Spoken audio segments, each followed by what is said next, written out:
Oi, turma, do livro No Rumo do Mundo de Regeneração, de Valdo Franco, pelo espírito Manuel Filomeno de Miranda, no capítulo 9, Atividades Complexas no Mais Além. À medida que o trabalho se avolumava, tivemos que voltar ao hospital onde realizávamos o mister, dando prosseguimento ao socorro de emergência que as circunstâncias exigiam.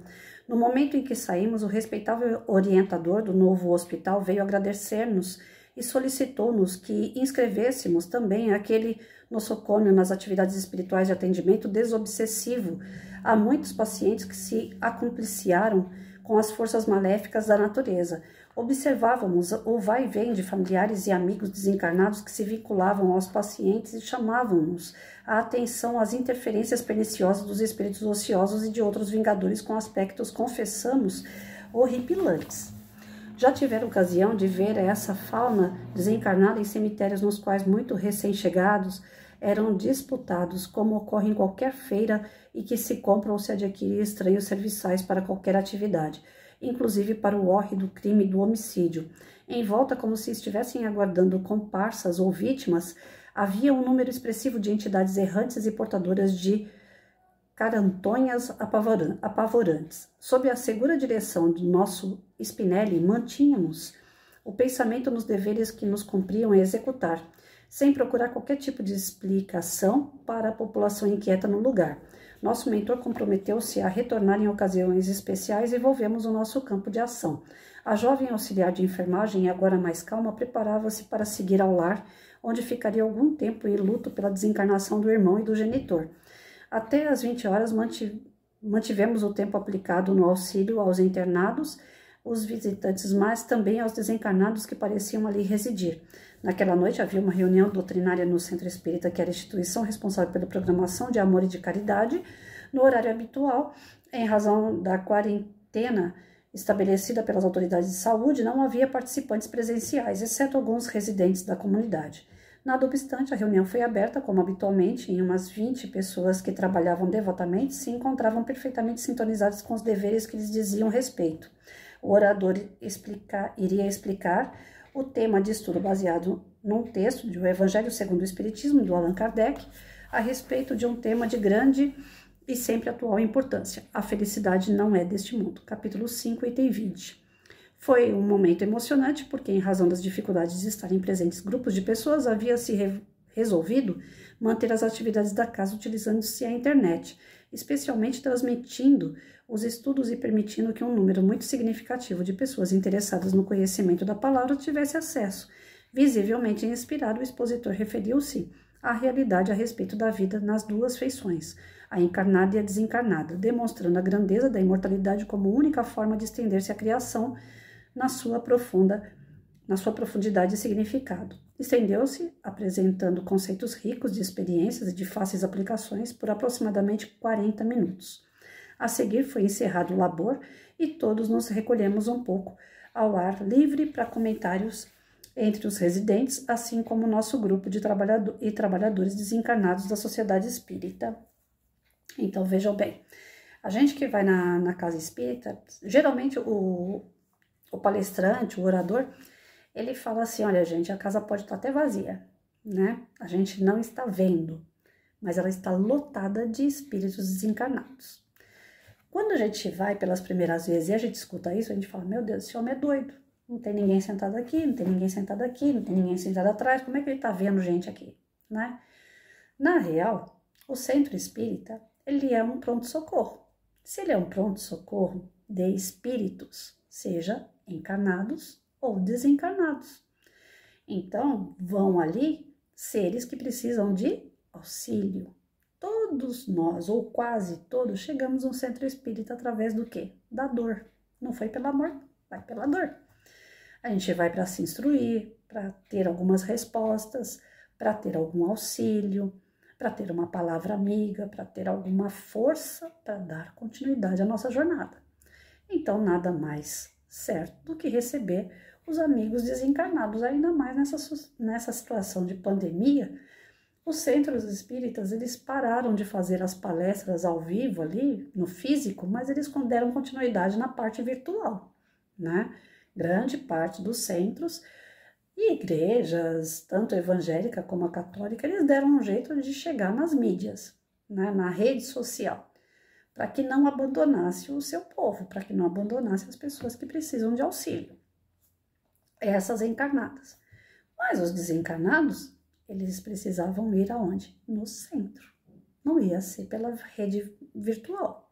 Então, os centros, as igrejas, elas não fecharam totalmente, né? Muitos, algumas aí, não quero ninguém aqui. O medo, o pânico foi maior do que a fé, né? Mas eu conheço vários centros que trabalharam na pandemia de porta fechada com os médiuns lá dentro. Então, os médiuns não pararam. Eles ficaram dentro do centro atendendo os desencarnados, né? Eu falo pelo espiritismo porque é o que eu sou. Não vou responder pela igreja católica, evangélica e os outros segmentos, mas eu sei que muito centro espírita não parou. Os médiuns iam para as casas e trabalhavam e auxiliavam, porque o desencarne era muito grande, era muita gente desencarnando. E ao passo que era muita gente desencarnando, também já tinha desencarnado do outro lado, esperando lá as suas vítimas, as pessoas que tinham problemas, né, que tinham divergências, que tinham raiva, ódio. Então, os desencarnados estavam ali prontos para receber os recém-desencarnados, sugando o resto da sua essência vital, né, tentando escravizar esses seres que chegavam no plano espiritual meio abatidos, sem conhecimento de causa, o que tinha acontecido com eles, perdidos, sem fé, sem esperança, alguns inclusive vítimas da sua covardia, onde praticaram ali o suicídio, né? E os desencarnados que têm problemas, divergências, ódio no coração, ficavam a postos. Os centros espíritas faziam o quê? Né? Através dos médiuns e dos mentores e dos amigos espirituais, as equipes trabalhavam para que isso não ocorresse, protegendo, ajudando aqueles recém-desencarnados. Então, aqui na nossa história, eles mostram isso, que tinha palestra, independente se tinha gente ou não assistindo, né? Gente física que eu digo, mas estavam os desencarnados também aceitando, né? Ouvindo o que eles tinham para dizer durante uma palestra, durante a ajuda que era dada mesmo de portas fechadas, né? Então, a gente vê a importância que tem um centro espírita a todo momento. Não foi só nesse momento, mas a todo momento. Esse pronto-socorro espiritual físico que nós temos aqui, ele ajuda tanto nesse plano como no outro. Então, é super importante as pessoas entenderem o que é um centro espírita. Ali no centro, quando eu iniciei, que eu fui pela dor, eu estava vivendo um momento meio em desequilíbrio profissional, eu queria uma coisa, estava acontecendo outra no campo profissional. E apareceu um senhor do nada, e do nada que eu digo assim, né? A espiritualidade sabe. Eu é que não sabia de onde estava aparecendo aquele homem. Ele falou, olha, você tem que ir no centro espírita. Eu fui. Fui contra a vontade, porque eu era católica e tal. Bom, enfim. Quando eu fui acolhida no centro espírita, a primeira coisa que eles fizeram, assiste uma palestra, toma um passe. Aqui não tem elevador, não sobe e desce espírito o tempo todo, não. Não é assim que funciona. Lá é um lugar calmo, né? O espírita, não o espiritualista. O espiritualista tem ritual. O espírita não tem ritual. Então a gente senta, faz uma prece, assiste uma palestra, faz uma prece de vibração, depois vai tomar um passe, que os médiuns vão estar lá orando por você, e você vai sair dali como se tivesse tomado um banho, leve, bem, firme.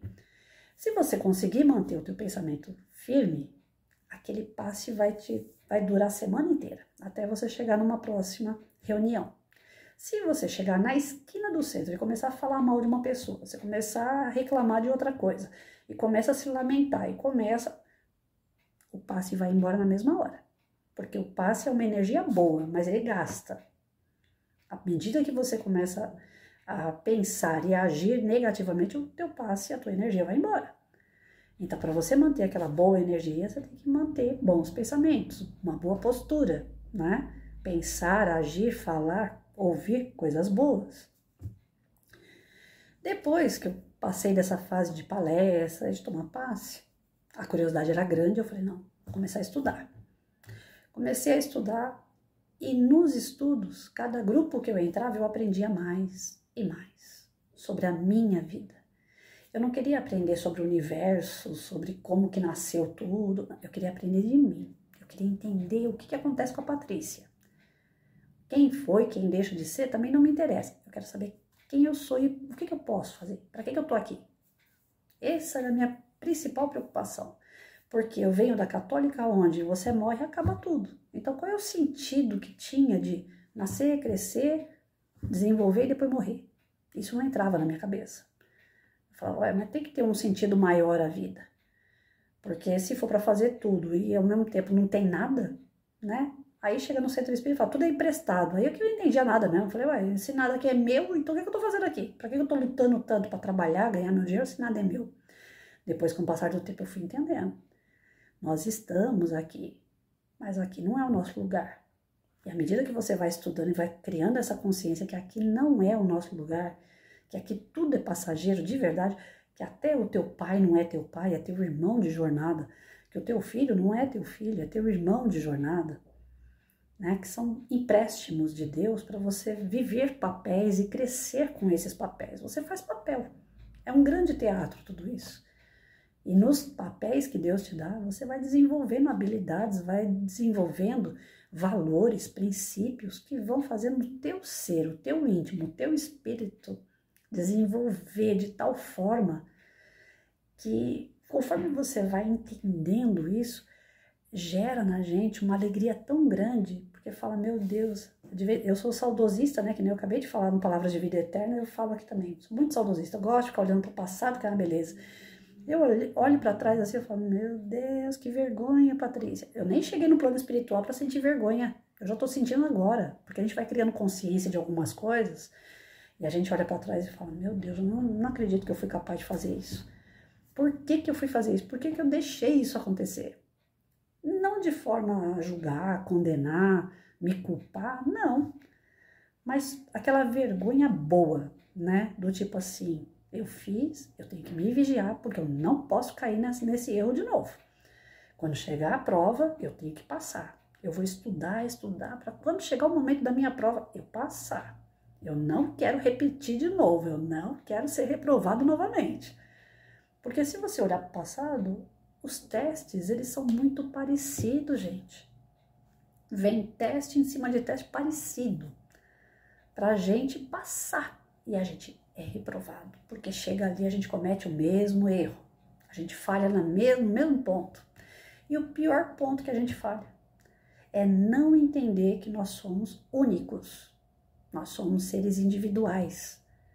E nós estamos aqui para evoluir.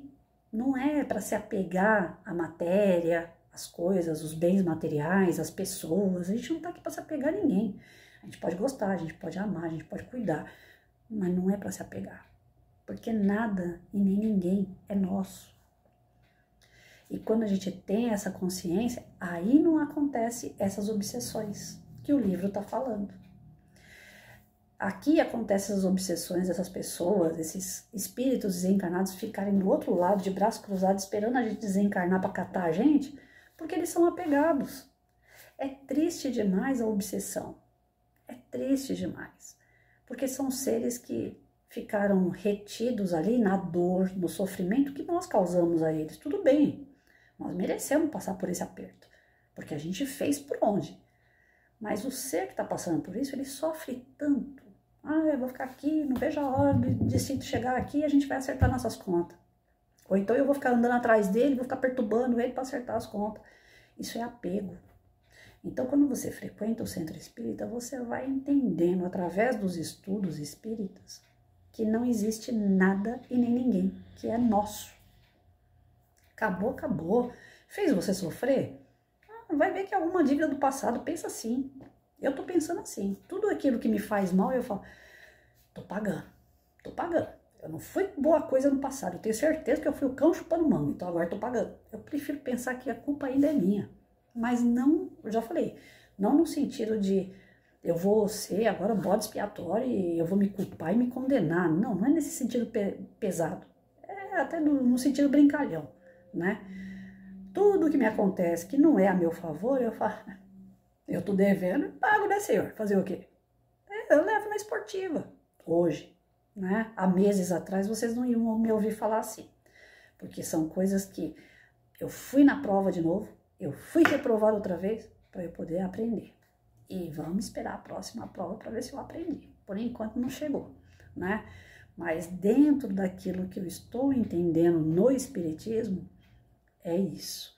A gente não pode se apegar, porque aí causa esses tipos de obsessões que vão além do túmulo e vão por séculos. E aí não tem Cristo que consiga consertar um troço desse aqui, porque depende muito do ser que está te acompanhando, ou você acompanhando ele, para ter o entendimento de que ninguém é de ninguém. Nós não temos nada, tudo é emprestado. Os papéis que nós fazemos são papéis. Hoje eu sou a Patrícia, mulher. Pode ser que numa outra encarnação eu fui o João, homem. Então nós não temos nada definido. A nossa vida, ela como que eu posso dizer? Ela é ativa, ela muda o tempo todo. E muda para melhor. Porque se você olhar para trás, você vai ver que você mudou para melhor, né? Tem pessoas que até quando olham foto no passado falam assim, meu Deus, hoje eu tô bem melhor do que lá atrás. Até nisso a gente melhora, né? Então vamos entender o seguinte, nessa parte aqui, que os trabalhos espíritas são sérios, né? Não tem ritual, é baseado em muito estudo. Os estudos são para a gente poder evoluir, entender a nossa complexidade, entender como é que funciona o espírito, entender que a gente está encarnado, mas a gente não é encarnado, né? Que nós não devemos ficar criando elos de raiva, de ódio com outras pessoas, porque a gente acaba se tornando obsessor ou subjugado a isso. E tudo vai vir de volta para nós. Então a gente tem que se desapegar, procurar estudar, se melhorar e seguir Jesus. Tá aí. Quer acertar? Segue Jesus. Não precisa cartilha, não precisa de dicionário, não precisa de personal trainer, né, que fala. A gente só precisa de Jesus. E aí essas coisas a gente fica livre, né? E na pandemia, volto a repetir, eu vi centros que não pararam.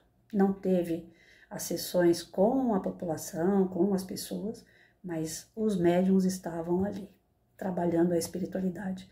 Porque, infelizmente, nessa época que foi dado para a gente tanto medo, foi um período de grandes obsessores trabalharem também. E os centros não puderam parar. Os médiuns sérios, os centros espíritas sérios não pararam, porque tiveram que socorrer esses irmãos do outro lado e socorrer os que estavam aqui sendo obsediados, porque houve realmente um ataque de obsessores fenomenal.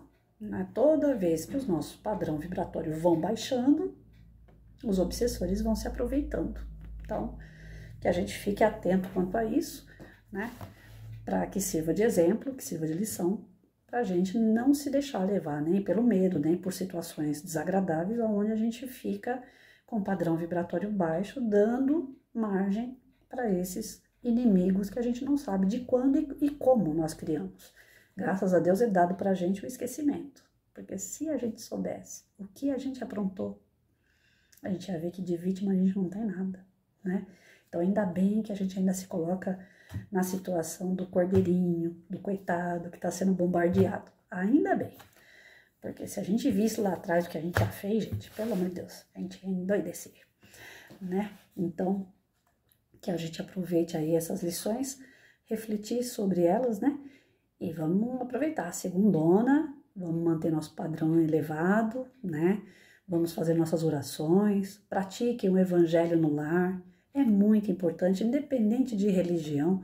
Abram sua Bíblia ou seu evangelho segundo o Espiritismo, ou um livro que seja edificante de mensagens, que seja. Faça lá o seu evangelho no lar. Hoje em dia tem lá na Google lá, os passos do evangelho no lar. Aí vocês vão poder fazer um evangelho bem bacana, aonde vocês vão manter uma luz, uma energia boa na casa de vocês. O evangelho é fundamental, né? Então, a mãe da gente, quando a gente era católico, não obrigava a gente a ler o terço antes de dormir. O evangelho não é um ritual, não é que nem o terço, mas ele tem a mesma força, a mesma energia que o terço teria se fosse lido realmente com bastante fé, né? Porque você tá ali orando e energizando a sua casa, tá bom? Fiquem com Deus, até amanhã.